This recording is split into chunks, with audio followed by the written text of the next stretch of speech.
చాలామంది సమ్మక్క సారక్కని అక్క చెల్లి అనుకుంటారు. కానీ వాస్తవానికి సమ్మక్క సారక్క తల్లి కూతుర్లు. సుమారుగా 700 సంవత్సరాల క్రితం ఆ ప్రాంతాన్ని కాకతీయ రాజులు పరిపాలించేవాళ్ళు. గిరిజన రాజైన మెడరాజు ఒకరోజు వేటకెళ్ళినప్పుడు ఒక పుట్ట పైన పులులు, సింహాలు కాపలా కాస్తున్న ఒక చిన్న పాపని చూశాడు. ఆ చిన్న పాపని ఈ మేడరాజు తీసుకెళ్ళి పెంచుకుంటాడు. ఈ పాపే సమ్మక్క. ఆ రాజు సమ్మక్కని పెంచి పెద్ద చేసిన తర్వాత స్వయాన తన మేనల్లుడైన పగిడిత రాజుకిచ్చి పెళ్లి చేస్తాడు. వాళ్ళిద్దరికీ సారాలమ్మ, నాగులమ్మ అని 2 కూతుర్లు, జంపన్న అని చెప్పి ఒక కుమారుడు జన్మిస్తారు. ఈ మేడరాజు పోలవసి ప్రాంతానికి రాజుగా ఉంటే ఈ పగడద్ది రాజు మేడానికి రాజుగా ఉండేవాడు. అదే సమయానికి కాకతీయ వాళ్ళు వాళ్ళ రాజ్యాన్ని విస్తరింపచేయాలని ఈ మేడరాజు రాజ్యంపై దండెత్తారు. ఈ మేడరాజు ఆ కాకతీయులు చేసిన దాడిని తట్టుకోలేక తన కూతురైన సమ్మక్క దగ్గరికి వెళ్ళి మేడారంలో ఆశ్రయం పొందుతాడు. కానీ ఈ పగిడిద్దరాజు ఆ కాకతీయుల వాళ్ళకి అనుకూలంగా ఉండి ఎట్ ఏ టైం వాళ్ళకి పన్ను కట్టేవాడు. కానీ 3 సంవత్సరాల కరువు వల్ల ఈ పగిడిద్దరాజు కూడా కాకతీయ వాళ్ళకి పన్ను కట్టలేకపోతాడు.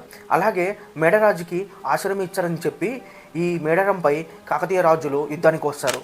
ఆ కాకతీయ సైన్యాన్ని ఎదిరించేంత బలం లేకపోయినా కానీ ఈ పగిడిద్దరాజు, సమ్మక్క, సారక్క, నాగులమ్మ, అలాగే జంపన్న వీళ్ళందరితో పాటు వందలాది మంది కోయ ప్రజలు కూడా ఆ సైన్యాన్ని ఎదుర్కోవడానికి యుద్ధంలో దిగారు. ఈ యుద్ధంలో పగిడిద్దరాజు, సారాలమ్మ, నాగులమ్మ వీరమరణం పొందుతారు. కుటుంబ సభ్యుల్ని చావులు చూసిన జంపన్న అది తట్టుకోలేక పక్కనే ఉన్న వాగులో దూకి చనిపోతాడు. అప్పటి నుంచి ఆ వాగుని జంపన్న వాగు అని చెప్పి పిలుస్తారు. అయితే తన కుటుంబంలో ప్రతి ఒక్క చావులు చూసిన సమ్మక్క చాలా భయంకరమైన యుద్ధం చేసి తన ఒంటి నిండా గాయాలతోటి చిలకల గుట్ట వైపు నడుచుకుంటూ వెళ్ళి ఒక చెట్టు కింద, పుట్ట కింద ఒక కుంకం బని లెక్క మారిపోయి అక్కడి నుంచి మాయమైపోయింది. అక్కడ మాయమైన సమ్మక్క అక్కడ నివసించే గిరిజన ప్రాంతపు ప్రజలకి ఆకాశంలో కనిపించి మాట్లాడేదంట. ఈ విషయం తెలుసుకున్న కాకతీయ రాజు అయిన ప్రతాపరుద్రుడు ఆ సమ్మక్కకి పెద్ద భక్తుడైపోయి అక్కడ ఒక 2 గద్దెలు కట్టించి ప్రతి 2 సంవత్సరాలకు ఒకసారి జాతర జరిపించాలని చెప్పి నిర్ణయించాడు. అప్పటి నుంచి ప్రతి 2 సంవత్సరాలకు ఒకసారి మేడారంలో సమ్మక్క సారక్క జాతర జరిపిస్తారు.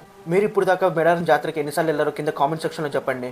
అండ్ మీకు వీడియో నచ్చినట్టుంటే ఖచ్చితంగా షేర్ చేసి ఒక లైక్ చేసి మన అకౌంట్ని ఫాలో చేయండి.